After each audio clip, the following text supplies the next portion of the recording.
Hello and welcome back for another spooky episode of Reel to Reel. My name is Dan Wilder. And I'm Nathan Peterson.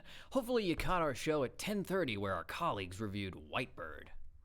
Also, if you have not yet had a chance to do so, please give us a like on Facebook and YouTube and let us know your opinions on the films we are reviewing on our show or our show in general. And for today's film, it's that time of the year again. Autumn? No, Halloween. Oh. Ghosts, goblins, and witches, you know?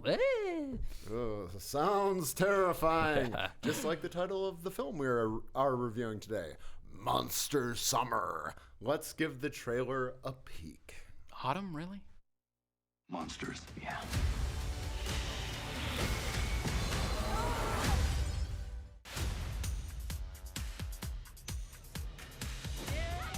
It's good to have the gang back together again.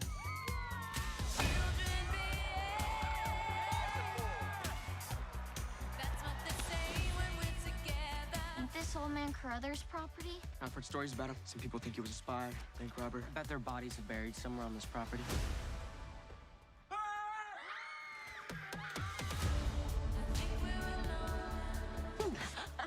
That's one in. Tracy there.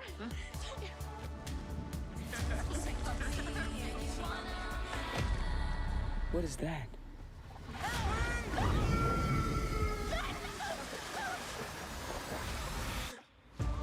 A teenager is recovering today after nearly drowning. Hey, Ben. Something happened to Ben that I can't explain. It's like he's a zombie at Night of the Living Dead. You okay, bud? Oh my! What are you, Hey nuts? guys, it's okay. I invited him. Easy, fella. This is Gene. He's a detective. Retired. Well, there's more of you. I'm gonna have to dig a mass grave now. What?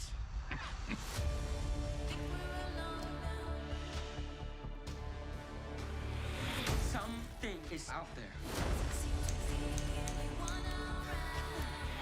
If we sit around and do nothing, kids are gonna get hurt, including us. It came after me, man. What came after you?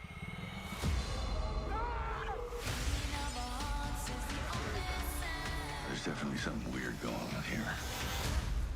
Monsters. Yeah. You guys ready? Not us. Who? Let's do this.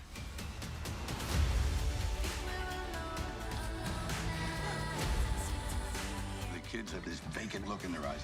Lights are on, nobody's home. You are overreacting. It's just kids being kids.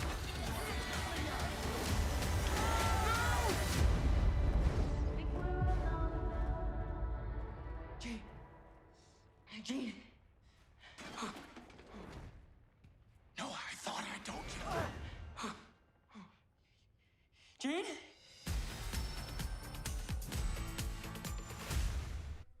Oh my goodness, yeah, it does look spooky. Yeah, I don't think I'd want to be on that island. Monster Summer follows Noah, played by Mason Thames, your typical teenager, aspiring journalist, and Little League baseball player, as he and his friends investigate mysterious incidents that are happening on Martha's Vineyard in 1997. The kids of the island are seemingly having the life drained out of them by a mysterious figure. The film also features Mel Gibson as Gene, an old hermit that is the gossip of the town's children as having possibly murdered his wife and son long ago. Another notable face that pops up in the film is Lorraine Bracco, known for playing mobster-related roles in such classics as The Sopranos and Goodfellas. She is cast against type as a kindly old woman named Miss Helverson that rents a room in Noah's mom's bed and breakfast. Noah's mom is played by Nora Zahetner. The film also features, from some fun cameos, Kevin James plays the town's newspaper publisher who is skeptical of Noah's supernatural ideas about what is going on in the town. And we also have a fun showing from Patrick Renna, who plays a Little League umpire. The name may not sound familiar, but his face may be instantly recognizable to anyone who's seen the classic baseball film The Sandlot. A Sandlot callback? Oh, yeah. That's pretty rad. Monster Summer is the second film from director David Henry. He also served as producer. He has yet to really make a name for himself in the director's chair, but he has been around showbiz for a while, having acted in television in shows like How I Met Your Mother and The Wizards of Waverly Place. Let's take a look at some behind-the-scenes clips of the cast and crew and what they had to say about the movie. That all worked out. At its core, it's a nostalgic adventure film. Let's do this. It reminded me so much of a lot of the films I grew up with. Those amazing coming-of-age movies. Spielberg or Amblin DreamWorks films growing up. I grew up in the 90s. I love old movies. 80s is old to me. I'm a big fan of nostalgia in general. You okay, bud? Big fan of Stranger Things. Goonies and Stand By Me had a profound effect on me. I think I've watched Goonies over 100 times, and when I read the script, it was that. You see all the fun, lighthearted banter, the jokes. I'm not really a good liar, so. And you want to be a politician. The scary parts. It came after me, man! What came after you? Some of the movies that really inspired me and that I am hoping to pay homage to, E.T. and the Goonies, and even stuff from the Indiana Jones series, Jaws.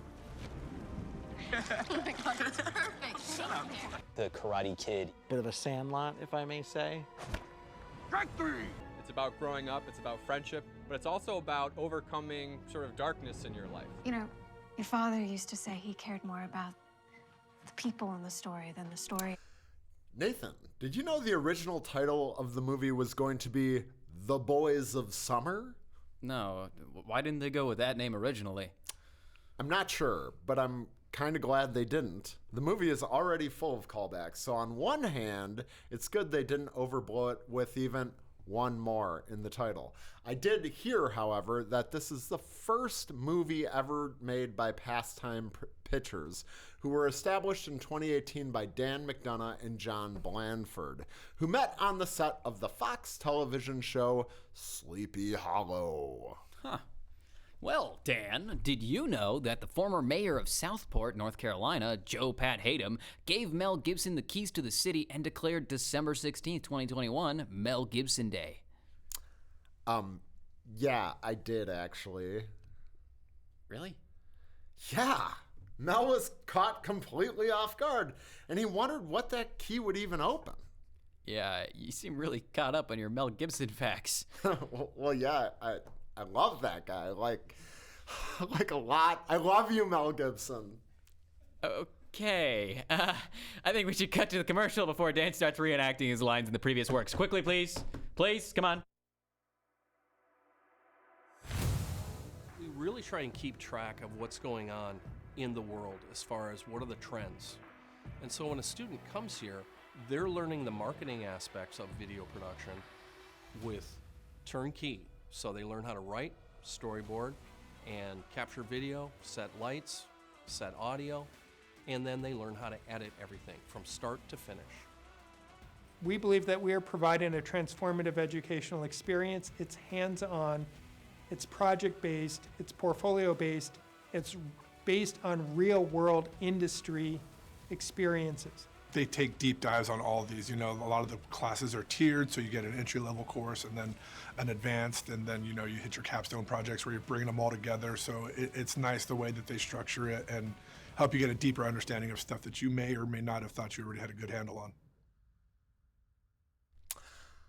I went into this film mildly optimistic about seeing a fun throwback about a group of kids solving a mystery in the vein of The Goonies, Stand By Me, It, or E.T. After all, I grew up in the 80s and 90s, and these films were my bread and butter. I ate them up, every minute of these classics. In a way, that is what I got from Monster Summer, a movie that claims it takes place in 1997. We have the treehouse from The Sandlot and many baseball scenes featuring an actor from that same film. The bikes from E.T., kids in peril of a child-eating monster like it. We have the main character writing on a typewriter like Stand By Me. A typewriter in 1997. Home computers were standard by then.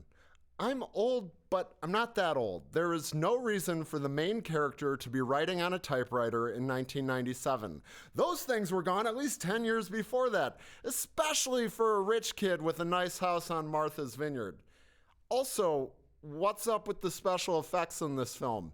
They too look like they are actually from films in 1997. Terrible CGI. The acting overall is not terrible. Lorraine Bracco adds some depth to the cast, but is mostly wasted as a red herring.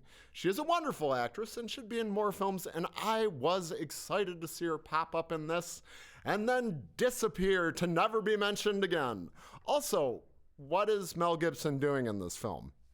Don't get me wrong, he's also still a great actor and doesn't phone in his performance, but why not give yourself some freedom, William Wallace, from this derivative drivel? This movie can't decide what it wants to be. A movie about kids playing baseball like The Sandlot. A film about monsters chasing kids like It. Hocus Pocus. All of them. Jaws. Because there are veiled references to that film as well. How about we just come up with an original film and not try to remake the classics that came before it? Don't go see this film. Stream Stranger Things instead, because at least that show has some class at recreating the classics. This film is just trash. The only reason I'm not giving this film 1 reel is because the acting is actually decent. So I'll give it 2 out of 5 reels. Harsh but realistic criticisms, I suppose, Dan. Monster Somewhere is somewhat of a baby's first horror, similar to what Goosebumps was during its heyday. However, I personally felt like I was watching the actors rather than the characters. The performers, or their performances anyway, weren't really much to write home about, despite some of them being in the industry for a long time. With a horror movie aimed at a younger audience, it doesn't really give the writers much room to expand upon these horror elements, so a lot of the scenes come off as cheesy or cliche. Some of the character progression also feels a little rushed, as if there's a time limit on how long they have left to film. For instance, Mel Gibson's character, Gene, is the talk of the town as some creepy old man, but when the main cast has a friend in trouble, it just magically turns out that he's gonna come and help and take the crew to the start investigations. That's where the problems begin. Gene is an important character, and the story wouldn't progress smoothly without him. But a more natural way of introducing him to the story would have been much better and smarter for the movie. Like Dan mentioned earlier, this movie feels similar to other notable works like The Goonies and The Sandlot. But that was when the genre of the kids in summer was going on, adventure stuff. You know, it was grounded in reality, and it was in its infancy. In the case of Stranger Things, it had the monster that is Netflix in the production chair, whereas Pastime Pictures is still in its infancy itself, only established in 2018. It's unlikely to have too much longevity in the long run. If this movie were to be premiered as a Nickelodeon or Disney Channel original, it's likely to have seen far less harsh critiques. But it's establishing itself as a horror franchise that doesn't really do anything to change the game. And for that reason, I'm gonna give this movie a 3 out of 5 reels. Thank you, everyone, for tuning in to this week's Reel to Reel Noon Show. Hey, did you enjoy the show? Be sure to leave a like and let us know your comments of our, or leave a comment in our comments of the YouTube page. Also, make sure you click our logo on the right-hand corner in the bottom of the screen, and when you do, just smash that subscribe button on YouTube, and give us a like on Facebook as well. And did you know Facebook is actually where I follow my idol, Mel Gibson? Wow, that's disturbing. Okay, thanks for the update, Dan. Anyways, thanks again for tuning in. We'll be on break next week, so we'll see you the following week of our next show. That's all for today. We'll see you next time on Reel to Reel.